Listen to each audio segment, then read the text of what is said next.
Assalamualaikum warahmatullahi wabarakatuh.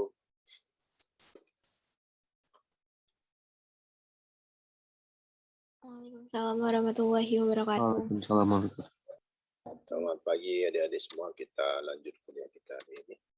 Kita akan membahas serial correlations atau autocorrelations. Ya. Nah, kita dalam asumsi regresi linear klasik, salah satu asumsinya bahwa residual periode sekarang tidak ada hubungan dengan residual periode yang lalu. Kalau tidak ada hubungan, berarti tidak ada serial correlations atau autocorrelations. Nah, tapi di dalam data ekonomi jarang sekali, ya terutama time series ya, jarang sekali data yang tidak ada korelasi antar waktu.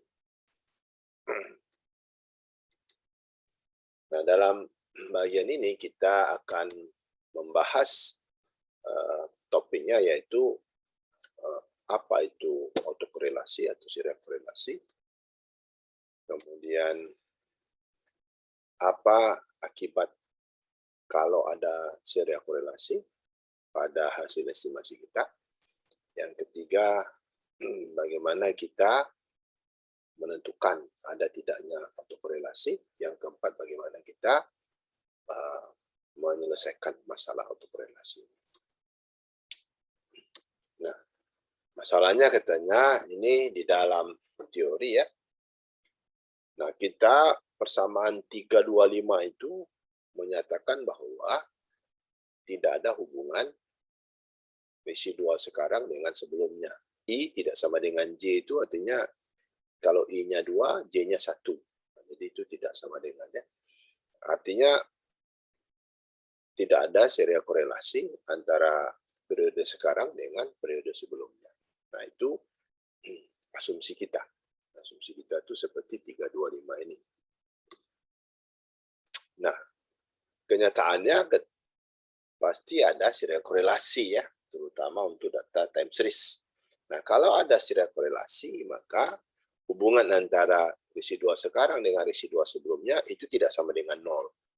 Nah, ini jadi dia bisa lebih besar dari 0 atau lebih kecil dari 0. Ya, bisa namanya 1 atau min 1. Ya, persamaan 1211 itu menunjukkan adanya hubungan antara residual sekarang dengan residual sebelumnya. Nah, apa penyebab? Ya, penyebab adanya serial korelasi ini. Yang pertama adalah inersia. Inersia itu memang data kita itu memang sudah mempunyai pola tertentu. Ya, contoh ya. Contoh pertumbuhan ekonomi itu pasti dia mempunyai siklus naik turun itu udah normal. Ya, kemudian apa lagi? Harga, indeks harga juga demikian ya. Produksi, pengangguran dan sebagainya itu membentuk siklus ekonomi ya. Naik turun itu biasa. Nah, jadi ini karena sudah alamiahnya begitu, maka bisa menyebabkan terjadinya serial korelasi ya, inersia ya. Yang kedua adalah specification bias yang terjadi akibat kita mengeluarkan variabel penting dari model kita. Jadi variabel itu penting, tapi kita keluarkan. Nah, kita keluarkan ini banyak alasannya ya. Misalnya tidak tersedia data, atau datanya tidak lengkap dan sebagainya. Itu bisa menyebabkan serial korelasi ya. Contoh misalnya di dalam permintaan. Di dalam permintaan, pendapatan itu sangat penting. Lalu karena tidak ada data, kita tidak masukkan data pendapatan. Akibatnya, ya, model kita itu menimbulkan serial korelasi. Itu akibat dari mengeluarkan variabel penting dari model yang kita estimasi. Nah, ini contoh 1212 ini. Ini adalah model yang betul ya. X2 itu adalah harga daging sapi. Y itu adalah jumlah daging sapi yang dibeli. X3 itu adalah pendapatan. X4 adalah harga babi ya. Jadi di sini kita hanya mengestimasi 1213. Jadi ada variabel penting, salah satunya itu kita buang. Ya, itu apa? Price of pork. Ini terutama bukan di tempat kita ya, tempat orang, bahwa itu ada substitusi. Ya, bahwa bisa saja daging yang lain ya, misalnya daging ayam atau daging ikan ya. Nah, ini mempengaruhi demand. Tapi karena tidak ada data, ini bisa menimbulkan serial korelasi. Nah, di persamaan 1212 itu residualnya mu T. Nah, mu T ini sesungguhnya bukan mu T. Kenapa? Dia ada beta 4x4 ini tambahannya karena dia sudah dihilangkan. Akibatnya VT yang ada di persamaan 1213 itu tidak lagi memenuhi syarat asumsi regresi linear klasik karena adanya hubungan antara residual sekarang dengan residual sebelumnya. Nah, ini ada gambar 12.1 ini memperlihatkan ada atau tidaknya serial korelasi. Nah, gambar A, B ini, ya, gambar A, B, kemudian C dengan D itu menunjukkan pola. Kalau dia menunjukkan pola, maka diduga ada serial korelasi. Ya, jadi kalau ini polanya positif, ini polanya naik turun ya. Nah, ini polanya maksimum, ini polanya negatif. Kalau kita lihat di sini di E ini tidak ada pola dia. Kalau tidak ada pola, maka kita bisa menduga bahwa persamaan itu tidak memiliki serial korelasi. Nah, ini ketiga, incorrect functional form. Ya. Kita mengestimasi model yang tidak cocok. Nah, contoh di gambar 12.2 ini. Data kita itu membentuk U atau non-linear. Lalu kita estimasi garis AB yang linear. Nah, ini bisa menyebabkan terjadinya serial korelasi. Ya, karena ini kalau di titik A dengan titik B ini tidak jauh dari data sesungguhnya. Tapi di titik lain itu sebarannya jauh dari yang kita estimasi. Nah, ini bias yang disebabkan karena fungsi yang kita estimasi itu tidak tepat. Oke. Nah, keempat ya, itu adalah penyebabnya adalah cobweb phenomenon. Nah, ini biasanya di sektor pertanian. Pada saat musim panen, harga turun. Karena harga turun, permintaannya naik. Karena permintaannya naik, stoknya tetap, harganya naik. Pada saat harga naik, demand-nya berkurang. Pada saat demand berkurang, nah terjadi lagi itu pada saat panen lagi nanti berputar lagi seperti itu. Jadi dia membentuk siklus. Nah, kalau di dalam mikro kita mengenal beberapa nih constant oscillations. Atau constant oscillation dia berputar di situ saja. Ada juga convergence oscillations. Kalau convergence oscillation berarti dia akan menuju ke titik keseimbangan. Ya. Jadi dia naik turun, dia menuju ke titik keseimbangan. Ada juga divergence oscillation, dia itu naik turun, semakin jauh dari titik keseimbangan. Nah, ini di di pasar pertanian ya.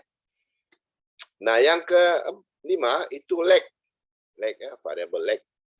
Nah, kalau kita belanja ya, itu pasti ditentukan oleh konsumsi sebelumnya atau barang yang kita beli sebelumnya. Jadi dia sangat tergantung dari barang apa yang kita beli, apakah masih ada stok. Nah, kalau masih ada stok, maka stok itulah yang akan mempengaruhi kita untuk membeli berikutnya. Nah, oleh karena itu, maka lag ini itu sangat berpengaruh terhadap serial korelasi. Nah, ini persamaan 12.17 itu menggambarkan fungsi konsumsi. Kita tahu bahwa konsumsi sekarang bukan hanya ditentukan oleh pendapatan, tetapi juga oleh konsumsi sebelumnya. Nah, konsumsi sebelumnya inilah yang kita nyatakan sebagai lag.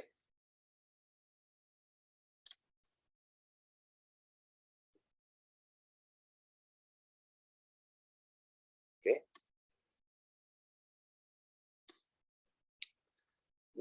Nah, selanjutnya adalah manipulation of data. Nah, manipulation of data ini bukan negatif ya. Manipulation of data itu bisa intrapolasi atau ekstrapolasi. Ya, misalnya ya, itu umum digunakan di ekonomi. Ya, misalnya kita punya data, ya, ada data kita tahun 2012, 2013, 2014, dan seterusnya. Kemudian kita ada data, katakanlah B ya, datanya, nama variabelnya B ya, kita ada 21 sini, di sini kosong, di sini ada 29 misalnya. Nah ini kita tidak boleh estimasi kosong, karena kita tidak boleh estimasi kosong, maka kita lakukan intrapolasi ya. Jadi kita angka di sini adalah 21 ditambah 29, hasilnya kita bagi 2. Jadi itu berapa itu? 50 ya. 50 bagi 2 berarti 25. Nah, di sini kita isi 25. Nah, ini kita intrapolasi. Nah, ada juga kita lakukan misalnya ya, dulu data PDB itu tidak ada yang kuartalan. Data PDB ya, PDB atau PDRB itu dulu ya, itu rata-rata dalam tahunan. Nah, karena kita mau PDB dalam kuartalan, maka kita lakukan ekstrapolasi ya. Kita lakukan perhitungan kuartalan. Ini bisa kita hitung dengan menggunakan matrik atau dengan menggunakan Fuse ya. Nah, ini bisa menimbulkan serial korelasi karena dia akan membentuk pola tertentu. Jadi manipulasi ini bukan negatif ya. Manipulasi ini adalah perhitungan. Bisa intrapolasi atau ekstrapolasi. Ini disebutnya misalnya sensus. Sensus itu 10 tahun sekali. Nah, mungkin setiap tahun kita buat karena itu mahal ya. Apalagi penduduknya besar ya. Nah, oleh karena itu data di antara itu dihitung melalui teknik tertentu. Disebut sebagai intrapolasi. Selanjutnya itu adalah kita bisa menimbulkan serial korelasi apabila ada transformasi datanya. Transformasi itu banyak ya, bisa first different, bisa log, bisa bentuk per kapita dan sebagainya, atau real value, real data. Nah ini bisa membentuk serial korelasi.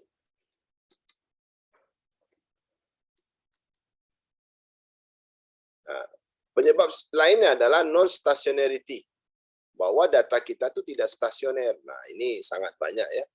Stationarity ini di dalam data. Nanti semester depan kalau kalian ambil mata kuliah time series atau analisis runtun waktu akan ketemu ini non-stationarity. Ini adalah mata kuliah pertama kuliahnya itu adalah non-stationarity. Bagaimana kita menyelesaikan data yang non-stasioner. Nah, karena dia non-stasioner, maka kemungkinan besar dia bisa menimbulkan serial korelasi. Nah, bagaimana kita estimasi kalau di dalam model kita itu ada serial korelasi? Mana kita ya? Nah, kalau ada serial korelasi, maka hasil estimasi kita, ya, hasil estimasi kita itu tidak bias, tapi dia tidak efisien. Ini aja dia ya, tidak bias tapi tidak efisien. Nah, karena dalam asumsi kita bahwa data kita itu memiliki residual yang white noise.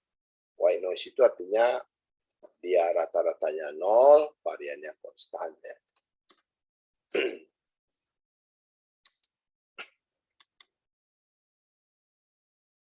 Nah, ini kita lihat ya variannya besar nih nanti.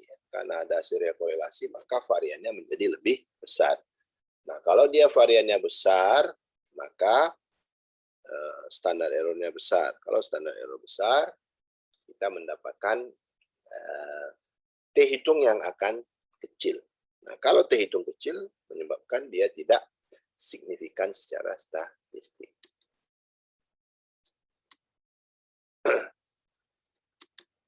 Jadi dia tidak bias, tapi dia tidak efisien ya. Nah, Continuing the two variable model nih, katanya autoregressive process, we can show that blue estimator beta is given by the following expression. Ini ada blue. Katanya. Nah ini GLS ini kita menggunakan bagaimana kita memperbaiki kalau ada serial korelasi, itu kita sebut dengan GLS, generalized least square. Oke, nanti kita jelaskan lebih dalam.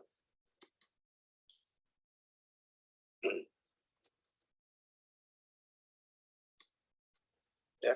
Nah, kalau terjadi serial korelasi, saya sudah jelaskan bahwa di dalam model kita yang mengalami serial korelasi, maka hasil estimasi estimated coefficient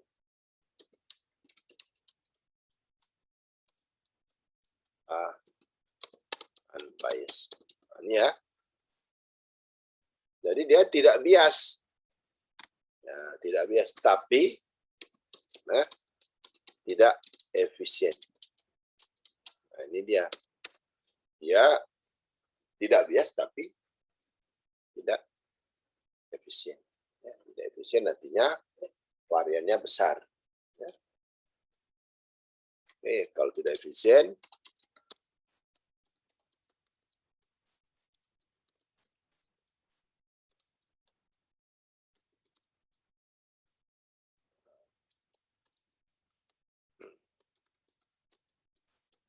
jadi dia kalau dia tidak efisien, berarti dia variannya besar.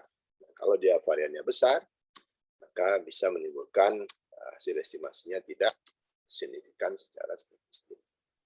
Nah itu ya, dalam model. Nah ini dia perbandingannya. Ya. Nah ini kalau yang ramping ini berarti dia efisien. Kalau dia tidak ramping, dia tidak efisien. Jadi secara ingatnya gitu ya. Kalau orang badannya kecil, membutuhkan kain yang kecil. Badannya besar, membutuhkan kain yang besar. Kalau orang kecil membutuhkannya kain yang lebih kecil, berarti harganya lebih murah. Nah, lebih efisien. Itu aja caranya, analoginya ya. Nah, ini dia. Ya, yang ramping ini berarti dia lebih efisien.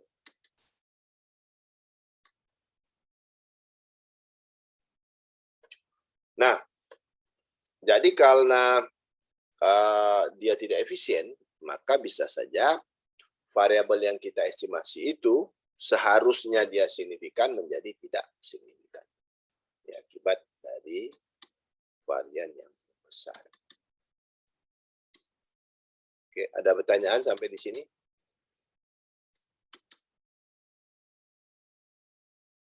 Ada ya? Ada, saya lanjut. Ini contoh ya, ini hubungan antara upah dan produktivitas di Amerika Serikat 1960 sampai 2005.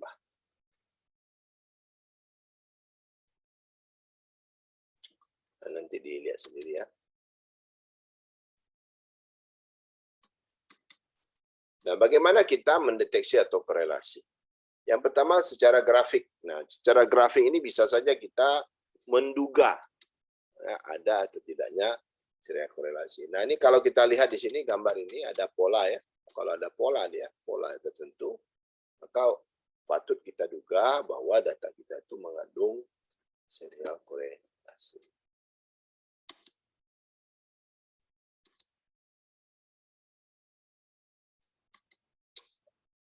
Nah, kalau kita tidak menggunakan grafik, maka kita menggunakan metode yang lebih akurat.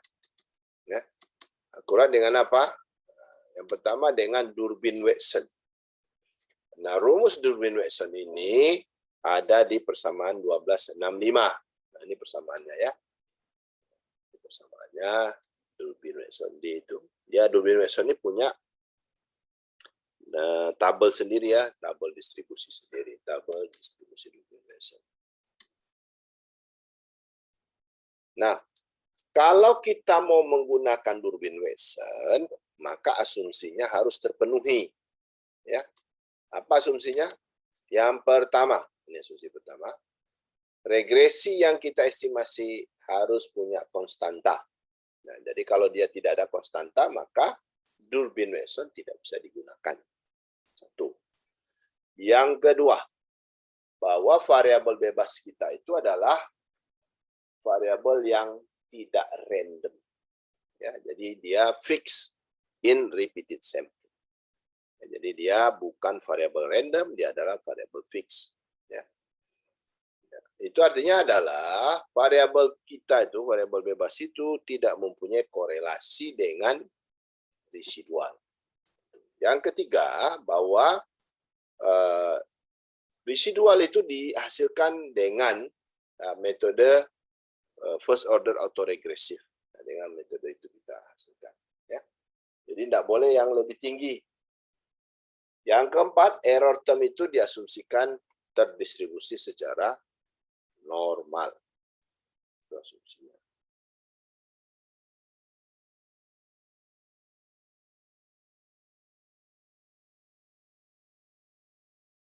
Yang ke 5, bahwa tidak boleh ada lag variabel tak bebas digunakan sebagai salah satu variabel bebas. Nah, contohnya di persamaan 1266 ini. Ini variabel tak bebasnya YT, tapi kita menambahkan YT-1. Ya, itu tidak boleh. Maksudnya bukan tidak boleh, tidak bisa kita menggunakan metode Durbin-Watson. Yang keenam, ini 6 aja asumsinya, bahwa tidak ada data yang hilang. Oke, jadi tidak ada data yang hilang.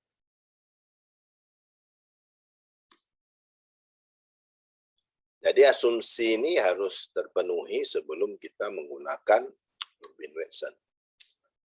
Nah, ada persoalan di Durbin-Watson ini. Ya, ada wilayah yang tidak ada kesimpulan. Ya, yaitu yang pertama, antara DL sama DU. DL itu adalah lower bound, batas bawah. DU itu adalah upper bound, batas atas.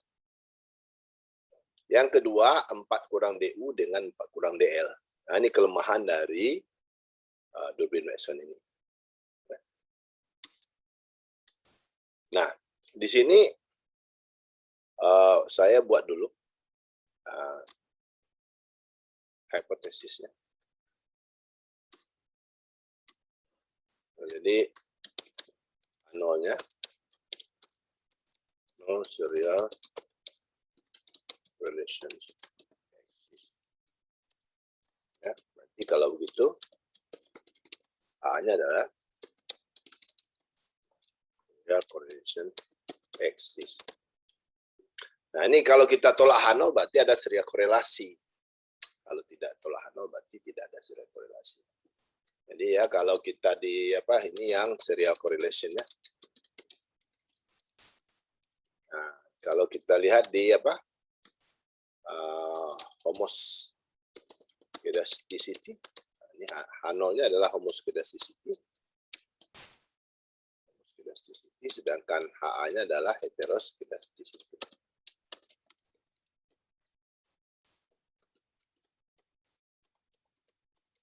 Nah, kemudian kalau di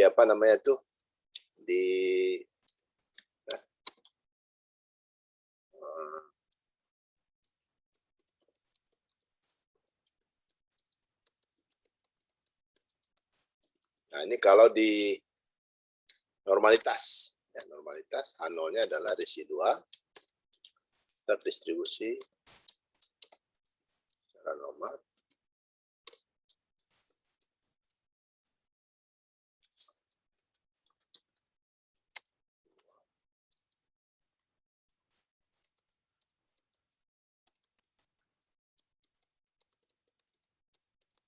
Jadi kita lihat di sini kalau H0-nya ditolak justru tidak bagus ya. Jadi jangan menganggap bahwa asal tolak H0 bagus. Tidak selamanya, tergantung dari hipotesis. Nah, di sini kita persoalannya. Oke, nanti kita atasi itu persoalan itu. Nah, ini kita ada rho. Rho tadi adalah koefisien dari residual sekarang dengan lag-nya. Nah, kita estimasi, kita dapatkan rho. Ini rho nih. Ini rho. Ini rho. Jadi kita bisa buat hubungan antara Debye-Watson dengan rho. Itu adalah D sama dengan 2 kali 1 kurangi rho. Di bawah ada ini. Nah, ini dia. 2 kali 1 kurangi rho. Hubungan Debye-Watson dengan rho. Ini kalau kalian ditanya apa hubungannya, jangan dijawab hubungannya baik-baik saja, Pak. Bukan ya. Hubungan antara ya, Debye-Watson dan rho. Jadi dia di sini kita bisa tulis ya, D Debye-Watson itu sama dengan 2 kali 1 dikurangi rho. Nah, ini kalau jika rho sama dengan 0, ya, maka D sama dengan 2. Berarti tidak ada serial korelasi. Nah, jika rho sama dengan 1, maka itu disebut dengan D itu sama dengan D sama dengan 0, maka ada serial korelasi positif.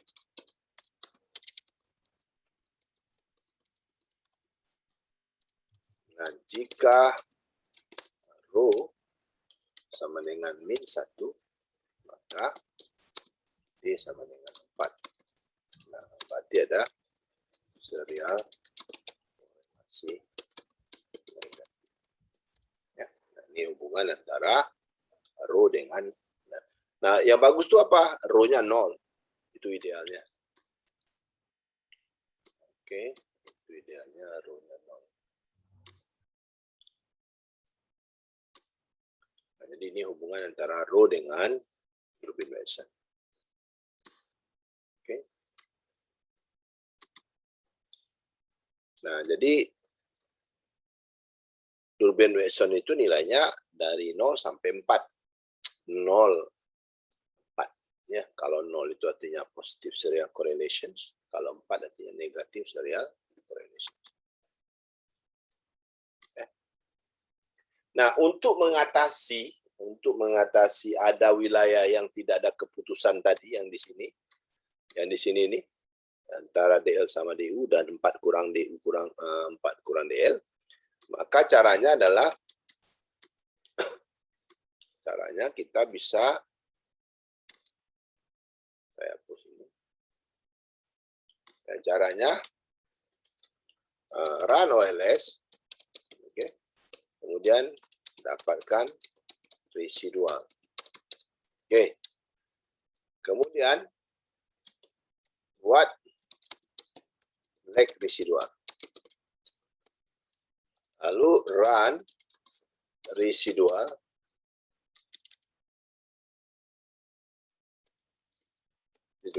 dengan lag residual tanpa konstanta. Nah, jadi kita run ini tanpa konstanta. Nah, ini koefisien estimasi ini adalah rho. Jika rho signifikan, secara statistik,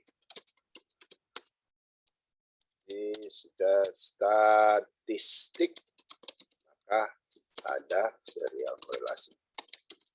Nah, serial korelasinya apa positif atau negatif tergantung nanti dari tandanya. Kalau tanda koefisien rho itu positif, berarti ada positif serial korelasi. Kalau negatif, berarti ada negatif serial korelasi. Oke, ada pertanyaan? Oke, kalau ada pertanyaan ya udah. Jadi kalau dengan run tadi itu kita tidak perlu buka daftar statistik DU dengan DL itu dapat. Satu caranya ya. Oke, kita lanjut. Nah, ini bisa juga kita mengujinya itu dengan LM test, ya, Bruce Godfrey. Ya, Bruce Godfrey, namanya Bruce Godfrey test. Nah, bagaimana cara Bruce Godfrey ini? Ya, pertama kita run OLS, kita ambil residualnya. Oke. Nah, kemudian kita run residual itu dengan leg-nya. H0-nya adalah row 1 sampai row sekian sama dengan 0. Berarti kalau begitu, HA-nya adalah row 1 sampai row sekian tidak sama dengan 0. Ya.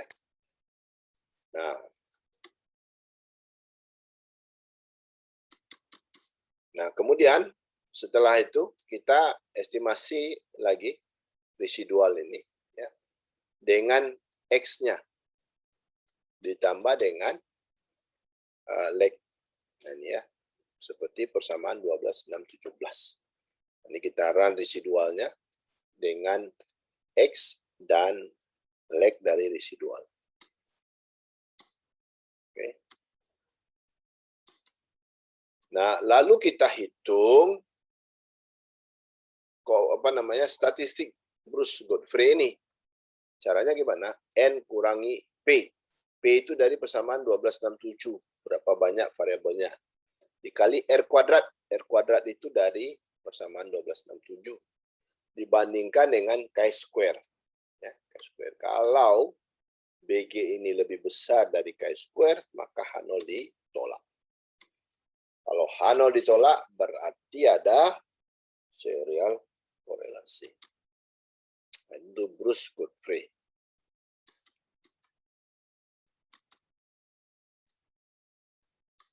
Nah, bagaimana kita mengatasi kalau ada serial korelasi? Nah, untuk mengatasi serial korelasi, kita bisa estimasi data kita dengan GLS, ya, Generalized Least Square. Jadi kita bisa mengatasi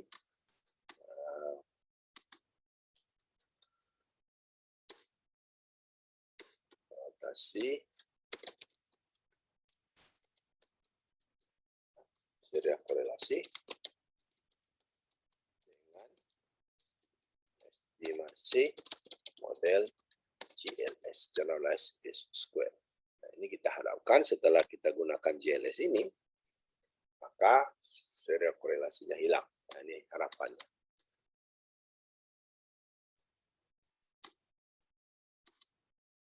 Nggak tahu aku berapa sarjana kayak ini. Sarjana dapat.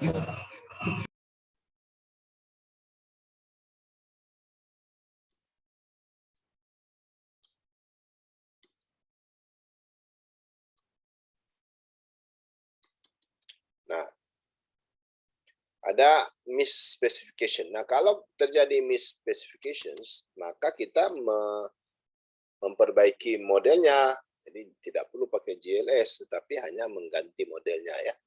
Model yang benar. Model yang benar itu seperti tadi, kalau dia data kita non-linear, maka estimasi dengan non-linear. Kalau data kita linear, jangan estimasi dengan non-linear. Nah, ini jadi kita bisa perbaiki dengan memperbaiki model spesifikasi. Nah, kalau ada variabel yang tidak kita gunakan, maka carilah penggantinya atau proxy supaya dia menjadi model yang lebih valid. Nah, ini cara memperbaikinya GLS, ya. Nah, ini pertama kita buat persamaan 1293. Lalu kita buat leg-nya. Leg-nya kita kalikan leg ini dengan row. Dengan row. Row itu dari persamaan yang kita peroleh dari estimasi residual dengan leg residual tanpa konstanta.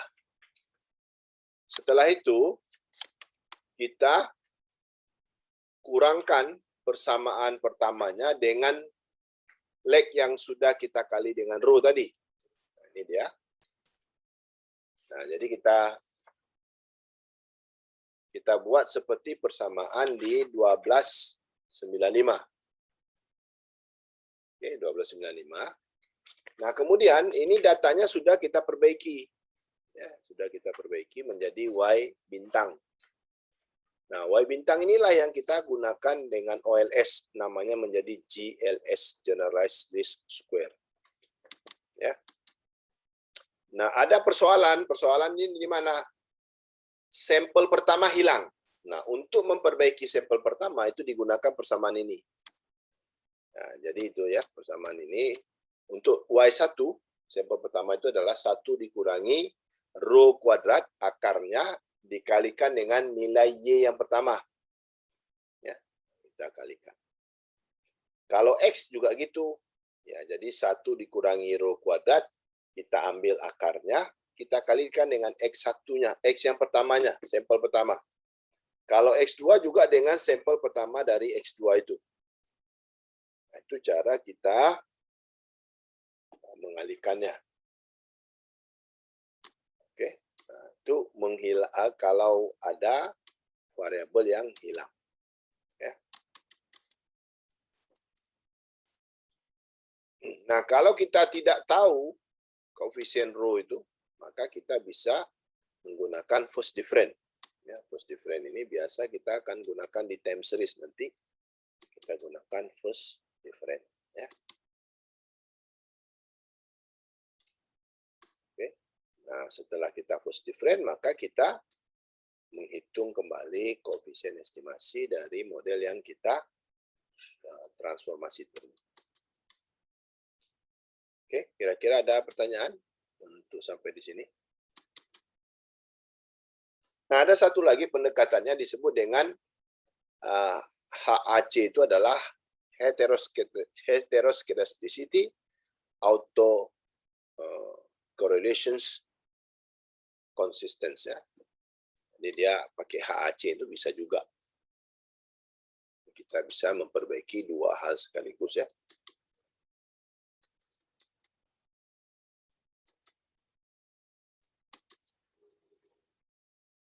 Arts dan GATS nanti akan kita pelajari di semester depan. Kalau mengambil mata kuliah time series.